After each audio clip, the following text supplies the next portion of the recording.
আচ্ছা, আপনাদের ঠাকুরের বেনারসি একটি জায়গায় গিফট করার কথা ছিল, তো সেখানে একটা অদ্ভুত ঘটনা ঘটেছিল, সেটা একটু যদি বলেন। ওর একটা ঘটনা আছে, যে মহিলাটার বিয়ে হচ্ছে তার একটা আগের পূর্বের ঘটনা আছে, সেই আচ্ছা। ঘটনাটাও বলি।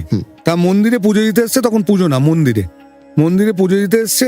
তা আমি মন্দিরের মায়ের সামনে বসে আছি, হট করে ভদ্রলোক, ভদ্রমহিলা, তার 2 মেয়ে আমার কাছে এসে বললো, দাদা আমার চটি চুরি হয়ে গেছে। আমি বললাম, দেখুন ভাগ্যবানদের চটি চুরি হয়, যারা ভাগ্যবান তাদের চটি চুরি হয়, কিছু মনে করবেন না, আপনার নিশ্চয়ই কিছু ভাগ্য খুলবে। তারপর আমি বললো, দাদা কালকে আমার মেয়ের ইন্টারভিউ, চাকরির ব্যাপার আছে, দেখুন হয়তো চাকরি পেয়ে যাবেন। এবং কি বলবো, আশ্চর্যজনক ভাবে হয়তো আপনাদের মাধ্যমে উনি শুনবে, হাসছে হয়তো, বেলগড়িয়ার বাসিন্দা। পরের দিন বললো, আমার মেয়ের চাকরিটা হয়ে গেছে। এবং আমাকে গুরু হিসেবে মানে, আমাকে রাস্তায় কেন, মন্দিরে কেন, যেখানে যাবে বাবা মা 2 মেয়ে আমাকে নমস্কার করবে রাস্তার মধ্যে, কেন জানি না, হয়তো ভাবছে আমার মধ্যে কিছু আছে।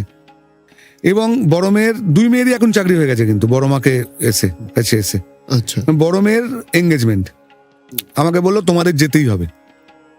তার আগে বাড়ি কিনেছে, সে যেতে পারিনি, এঙ্গেজমেন্টের দিন আমি গেছি। আমরা বললাম যেখানে যাই বেনারসি নিয়ে যাই।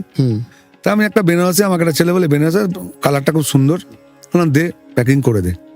প্যাকিং করে দিল। আমি গেলাম যে আশীর্বাদের ওখানে, আমাকে আশীর্বাদ করতেই হবে, বাড়ির লোক করছে, সবাইকে সরিয়ে দিয়ে আমাকে বসিয়ে দিল, যে তাপস দা এসছে। আমি বললাম ঠিক আছে, বেনারসিটা খুলে ওর হাতে দেবো। কি বলবো, মানে আমি আশ্চর্য, আমি বেনারসিটা খুললাম, যে বেনারসিটা আমি নিয়ে গেছি সেই রকম, সেই একই ডিজাইনের বেনারসি মেয়েটা পড়ে আছে। এবং ওখানে যারা ছিল সবাই অবাক, সেটা কি করে সম্ভব। আমি কিন্তু দেখিনি, আমি জানি না। আমি একটা কালারের বেনারসি নিয়ে গেলাম, ও মনে হচ্ছে ওই বেনারসিটা ও পরে বসে আছে, একদম সেম। মানে অবাক করা, বেশ কিছু অবাক করা, মানে coincidence আর কি। এগুলো বর্মা বলেই সম্ভব। হ্যাঁ,